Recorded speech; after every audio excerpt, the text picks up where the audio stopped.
রেনু, আমি চলে এসেছি তোমার কাছে। এ কি তুমি না বলে কই ঘরের মধ্যে ঢুকে পড়লে যে?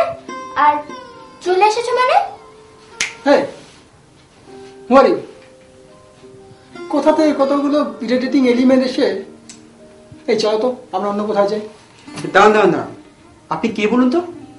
আমি রেনুর উড বি হাজবেন্ড সৌমিক।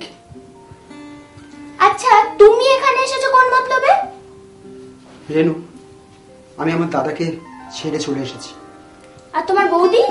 দাদা বৌদি সবাইকে ছেড়ে চলে এসেছি শুধু তোমার জন্য। কি ভেবেছো বলো তো তুমি? বাড়ি ঘর ছেড়ে এখন এখানে এসেছো আমার বাবার পয়সা ধ্বংস করবে বলে? কেন, আমার প্রতি বিশ্বাস নেই তোমার? শোনো, আমি তোমায় পছন্দ করেছিলাম তোমার প্রফেশন, তোমার লুকস দেখে। তখন যদি জানতাম লেজুর হিসাবে একটা চরিত্রহীন দাদা আর বৌদিকে ফ্রিতে পাবো, তাহলে কি এত দূরে হতাম? ও, দাদার ঘটনাটাই একমাত্র কারণ নয় তার মানে? আচ্ছা, একটা কথা বলো তো আমলা, তোমাকে বিয়ে করে কি পাবো আমি? একটা পুরনো একতলা বাড়ি, তাও আবার বারাসাতের মতো একটা এঁদো জায়গায়।